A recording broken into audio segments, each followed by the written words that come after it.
নমস্কাৰ। Assam news poetry জাৰ্নেলৰ সম্পাদক কবি গুণমৰাণ ডাঙৰীয়ালৈ ধন্যবাদ জনাই এটি স্বৰচিত কবিতা পাঠ কৰিব ওলাইছোঁ। কবিতাৰ শিৰোনাম নৈ। নৈ মোৰ খুব প্ৰিয়। নৈপৰীয়া শিশুবোৰক নৈয়ে দিয়ে কৈশোৰ আৰু কিশোৰসকলক দিয়ে যৌৱন।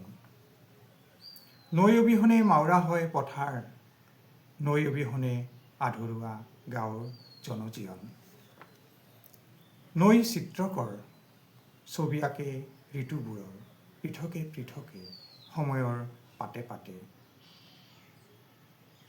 নৈয়ে সাধু জানে জলপৰীৰ, খৰাপাকৰ সাধুও জানে নৈয়ে।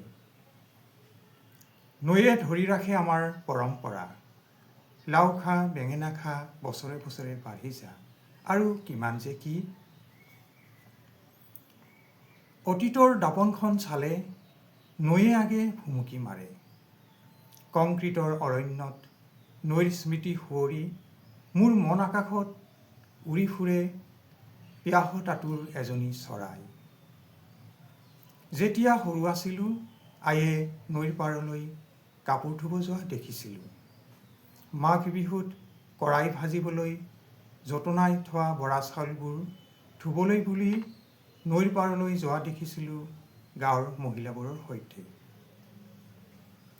এতিয়া কি শিশু, কি কিশোৰ, কি যুৱক, কি গাভৰু, কাৰো হৃদয়তে বৈ নাথাকে নৈ। সেয়ে ভয় হয়, জানোচা নৈ এদিন এলাগী হয়। ধন্যবাদ।